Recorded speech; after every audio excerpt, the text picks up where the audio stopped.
Hello everyone, welcome back to my YouTube channel. আজ আমি সকালে খুব তাড়াতাড়ি উঠে পড়েছিলাম, প্রায় 7টার দিকে।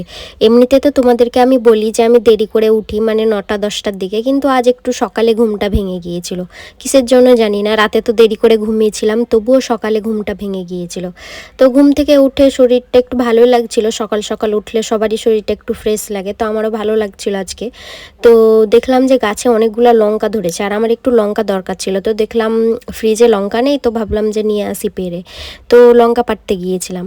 তারপরে কিছুদিন থেকে আমার শরীরটা একটু অসুস্থ ছিল, তোমরা সবাই জানো, এর আগে বলেছি আমার ঠান্ডা লেগেছিল। তো অনেকগুলা জামা কাপড় সব ছিল, তো সেগুলো আগে খেঁচে নিলাম আমি, কারণ দেরি করলে পারে আর খাঁচাই হবে না। তো সকাল সকাল উঠে সব কিছু বাদ দিয়ে আগে আমি জামা কাপড়গুলো সব খেঁচে নিলাম, কারণ রেখে দিলে পারে পরে আর খাঁচা হবে না। আর অতিরিক্ত মানে জামা কাপড় সব হয়ে গিয়েছে, কারণ শরীর অসুস্থ ছিল, জামা কাপড় কাচতে পারিনি, তো ওই জন্য। আর বেডশিটটাও চেঞ্জ করে দিলাম, কারণ বেডশিটটাও চেঞ্জ করা হয়নি কিছুদিন থেকে। আর অ্যালার্জি হয়ে থাকলে, ঠান্ডা লাগা হয়ে থাকলে তো আরও বেডশিটটা খুব পরিষ্কার রাখা দরকার, কারণ সব সময় আমরা দিনের বেশিরভাগ সময় বিছানাতে কাটাই বা বেডে কাটাই। তো বেডশিটটা তো পরিষ্কার হওয়া খুবই দরকার, একদম নোংরা হওয়া চলবে না, তাহলে কোনো দিনই এই ভাইরাল বা এইসব জিনিস ভালো হবে না, ঠান্ডা লাগা, জ্বর এসব ভালো হবে না। সবসময় পরিষ্কার পরিচ্ছন্নটা আগে দেখতে হবে, তারপর ওষুধ খেতে হবে। আর আমার এমনিতে নোংরা বেডশিট একদমই পছন্দ না, আমি সবসময় পরিষ্কার বেডশিট রাখতে পছন্দ করি। আমি 2 দিন পর পর, 3 দিন পর পর বা 1 দিন পর পরও চেঞ্জ করে দিই, সেটা নোংরা হওয়ার উপর নির্ভর করে, মানে এই নেয় কীরকম নোংরা করে সেরকম নির্ভর করে। তো এই হিসাবে আমি চেঞ্জ করে দিই। 3-4 দিনের বেশি আমি কোনোদিনও একটা বেডশিট রাখি না, কারণ সবসময় ইনায়াও বিছানাতে থাকে, ওর জন্য আমি আরও বেডশিটটা চেঞ্জ করি। কারণ বাচ্চা মানুষ সহজেই অ্যালার্জি হয়ে যাবে, এটা হয়ে যাবে, ওটা হয়ে যাবে, তো ওর জন্য আমি সবসময় বিছানা পরিষ্কার পরিচ্ছন্ন রাখি। আর সবসময় চেষ্টা করি যে সুতির, কটনের একদম বেডশিট পারার, কারণ বাচ্চাদের কটন ছাড়া অন্য কাপড়ের বেডশিট পারলে খুবই প্রবলেম হয়। তো ওই জন্য সবসময় চেষ্টা করা উচিত বাচ্চাদের কটনের বেডশিটে রাখার। নিজের এই রুমটা একদম শান্তির একটা জায়গা, সব কিছু কমপ্লিট করে যখন এই রুমে প্রবেশ করি তখন নিজেকে একটা আলাদাই শান্তি লাগে। এই জায়গাটা মনে হয় যে সব থেকে বেশি শান্তি দেয় আমাদেরকে। তো সকালে উঠে ঘর গুছানোর পর আমি এদিকে ব্রেকফাস্টের জন্য খাবার বানাচ্ছিলাম, মানে খাবার বলতে চা বানাচ্ছিলাম।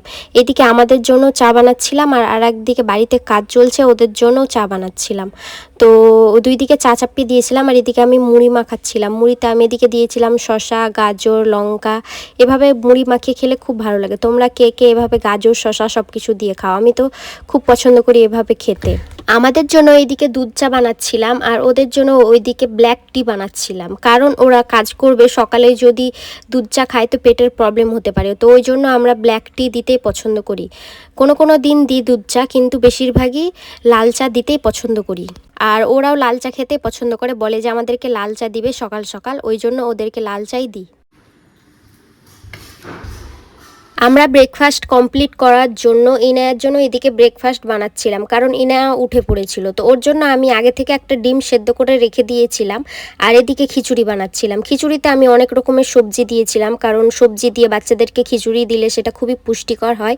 আমি এখানে গাজর দিয়েছিলাম, পটল, টমেটো, আর ডাল, চাল এইসব দিয়ে, আর একটু লবণ আর হলুদ, সিম্পলভাবে একটা খিচুড়ি বানাচ্ছিলাম। ওর জন্য আমি বেশি কিছু দিই না, কোনো মশলা দিই না, তেল দিই না, তো খুব হালকাভাবে খিচুড়িটা বানাই।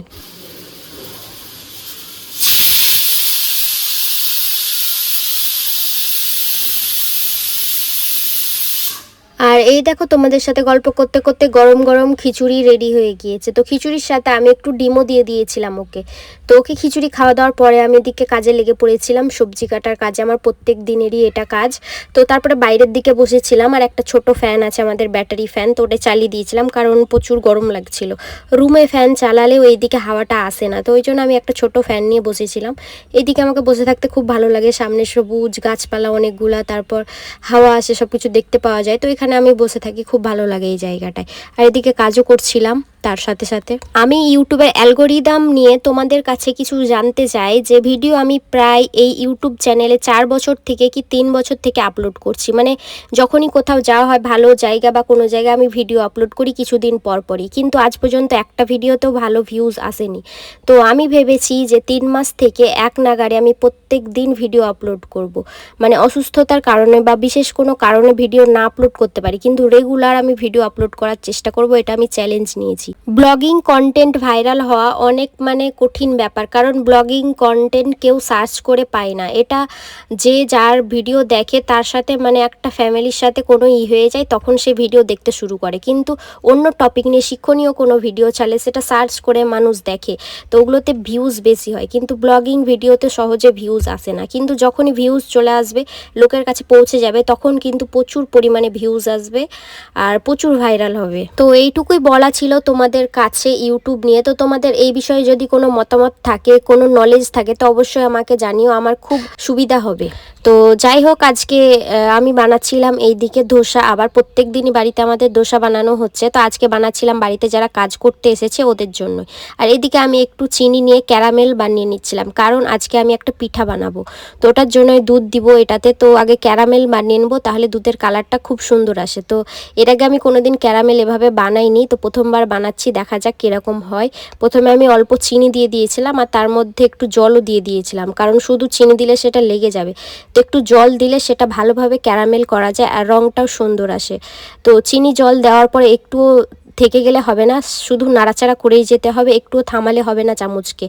আর গ্যাসের ফ্লেমটা একদম লো রাখতে হবে, মানে বেশি হাই আছে যদি ফ্লেমটা দেওয়া যায় তাহলে পুড়ে যাবে। তারপরে আমি এইদিকে একটু পাউডার দুধও গুলে নিচ্ছিলাম, তাহলে টেক্সচারটা খুব সুন্দর আসবে। তো পাউডার দুধ দিলে পারে একটু টেস্টটা ভালো লাগে, খেতেও ভালো লাগে। তো আমি 2 প্যাকেট, পাউচ ছিল 5 টাকা দামের, সেগুলোই 2 প্যাকেট দিয়ে দিলাম, কারণ দুধটা তাহলে গাঢ় হবে আর খেতেও খুব ভালো লাগবে। তো আমি ক্যারামেলে তো ওইদিকে দুধ দিয়ে দিয়েছিলাম, কালারটা খুব সুন্দর চলে এসেছিলো, সেটা তোমাদেরকে আমি দেখাবো। কারণ এদিকে আগে আমি দুধটা গুলে নিব ভালো করে, কারণ গরম জলে এটাকে গুলতে হবে। যদি দেরি করি তাহলে একদম ঠান্ডা হয়ে গেলে দুধটা ভালোভাবে গুলবে না, তো আগে আমি সেটাই গুলে নিচ্ছিলাম এইদিকে। তো তারপরে এই গুঁড়ো দুধগুলো আমি সেগুলোতে ঢেলে দিলাম, এক করে দিলাম। তো আমি এটা ভিডিও করতে মানে ভুলে গিয়েছিলাম, আমার ওই রকমই হয়, মানে আমি ভাবি যে ব্লগিং করব, তো জিনিস করে নিই, তারপরে মনে পড়ে আমার যে ব্লগিং করছি, ভিডিও করা হলো না। তো সবসময় আমার এরকমই হয়, কারণ আমি নতুন নতুন ব্লগিং করছি, আর ডেলি ব্লগিং তো খুবই কঠিন, মানে যা যা করছি সবই রেকর্ডিং করতে হয়। তো মাথায় থাকে না যে আমি রেকর্ডিং করব, কারণ রেগুলার করি না। তো আস্তে আস্তে এই জিনিসটা অভ্যাস হয়ে যাবে, সব কিছু করার আগে আমার মনে পড়ে যাবে যে হ্যাঁ ব্লগিং করতে হবে। এখন আপাতত মনে থাকে না, তো ওই জন্য বারবার আমার ওরকম হয়। তো আমি পরে সেটাকে আবার একটু করে তোমাদেরকে দেখাবার জন্য ডবল করে জিনিসটা করি। তো এই দেখো, আমি এদিকে দোসা বানাচ্ছিলাম, আজ খুব সুন্দর দোসাটা বানা হয়েছে, আমার প্রত্যেক দিন বানা হয় না। তার সাথে এদিকে পিঠাটাও বানিয়ে নিয়েছিলাম, কারণ দোসা আর এই পিঠা বানানো একই, মানে একইভাবে করা হয়। তো আমি ওই জন্য আজকে পিঠাটা করলাম, যে দোসা যখন বানাচ্ছি একসাথে করা হয়ে যাবে। তো এইভাবে ভিজিয়ে রাখতে হবে অনেকক্ষণ। এখন আমি গরম গরম এটাকে ভিজিয়ে রেখে দিলাম, তারপরে কিছুক্ষণ রেখে দিতে হবে, সেগুলো ভালোভাবে ভিতরে ঢুকে যাবে, দুধগুলা আর মিষ্টি জিনিসগুলো সেই পিঠার মধ্যে ভালোভাবে ঢুকে যাবে, তাহলে সেটা টেস্ট আসবে। কারণ সাথে সাথে না ভিজালে সেটা শক্ত হয়ে যায়, আর যখন করা হয় তখন নরম হয়ে থাকে। সকালবেলায় আমি বিছানা তো ঠিক করে নিয়েছিলাম, চাদরটা চেঞ্জ করে দিয়েছিলাম, কিন্তু ঘরটা অনেক অগুছালো হয়েছিল, তো আর সময় পাইনি ঘরটা গুছানোর, বাড়ির কাজ করতে লেগে গিয়েছিলাম। তো তারপরে দুপুরবেলা আমি গোসল কমপ্লিট করে ঘরের বাকি কাজগুলো কমপ্লিট করছিলাম, আর ঘরটাও নোংরা হয়েছিল, তো ভাবলাম ঝাড়টা দিয়ে নিই। তারপরে ইনায়ার দেখলাম যে পা হাতের নখগুলো অনেক বড় হয়ে গিয়েছে, তো সেগুলো কেটে নিব বলে আমি ওকে বসিয়ে রেখেছিলাম।